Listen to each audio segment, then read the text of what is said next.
I'm Laura.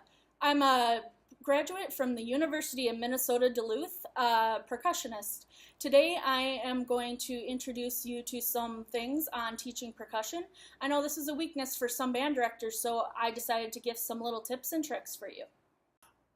I thought I'd start today with some things that you may start with a beginner. These are also some things that may be good to reintroduce to an intermediate student, as they tend to forget it over time, or even an advanced student, as it is important stuff to keep in mind.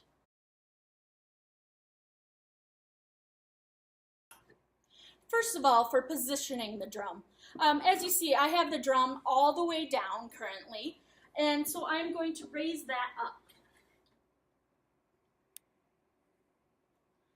Now, where I have it right now is a little low for me, but it's pretty adequate for some people. There is a little bit of wiggle room in terms of comfort, but generally you want to be around the waist. If you take your sticks and kind of just set them at your side, that's where they should be resting. So now you see it is a little low for me because my sticks aren't resting right above the head. So I'm going to raise it just a little more.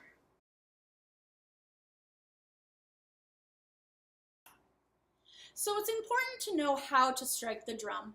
There are a few reasons for this. One, it of course makes a better sound out of the instrument, which is important when we're trying to make good sounds. But also importantly, if you strike the drum incorrectly, you can actually cause injury over time. This injury you won't see in a lot of students, but some of your more advanced students who are playing a lot will encounter this issue. When you strike the drum, you don't want to just hit it. You want to let the stick bounce back at you like this.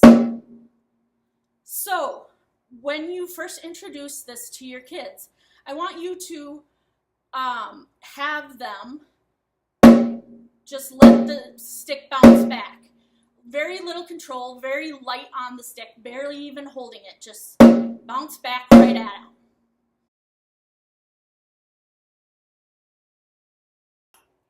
Once they start getting used to hitting the drum fluidly, you'll want to introduce the grip.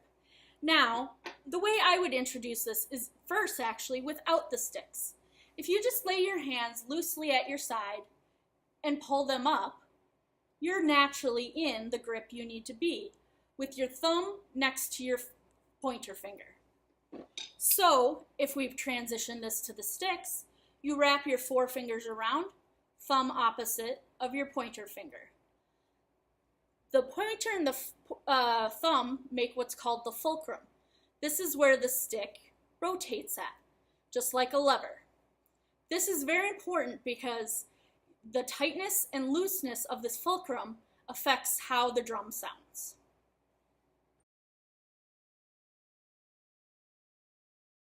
So, you want to make sure that fulcrum is nice and sturdy, but not too tight. If it's too tight, you won't be able to get it to bounce back. If it's too loose, the stick will fly away. So this is a very important thing to introduce to your student, the idea of this fulcrum and how tight or loose it needs to be. So now that you have the idea of just the stick bouncing back at you, we want to tighten that fulcrum a little bit more so that we have some control over it. Now the stick doesn't bounce back as much. And we want to alternate to make sure we're getting both hands to go. So a good thing to practice with your students is a simple little exercise where you go 4 with one hand, 4 with another hand, and then alternate like this.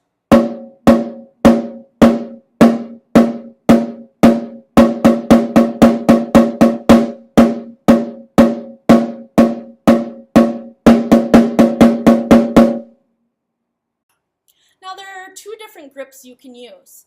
One is match grip, which I've been using this whole time. The other is called traditional grip, which looks like this. Traditional grip was started with the Revolutionary War when the drums were tilted, so they had to play like this. It's still used today in marching bands so they can do tricks, and also a few of the instruments even in classical music like bass drum. So this usually only comes in some more advanced music, but I wanted to show you how traditional grip is used in classical music. Now these are timpani mallets, and they can be used on the bass drum, but obviously bass drum mallets would be ideal. So a lot of times when you have bass drum rolls, or for other instances you have a fast passage and you need 2 mallets for the timpani, you tilt the drum like I have here and use traditional grip.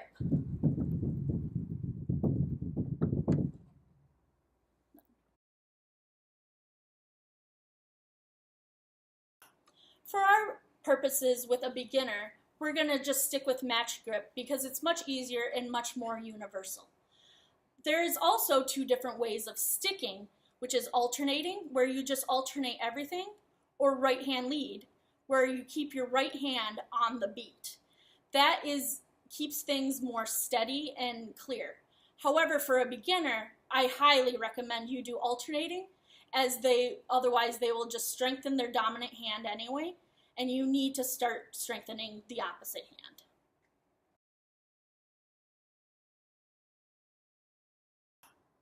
The second instrument we're going to talk about today is the bells, as this is the second instrument you should introduce to your student.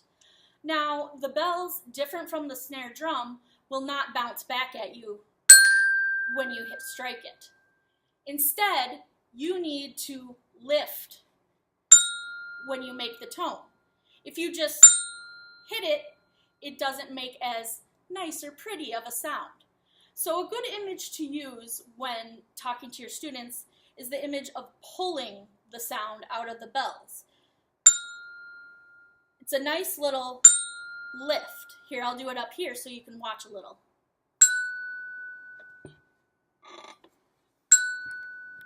So that's a good thing for your student to practice on any note, just pulling up with the sound.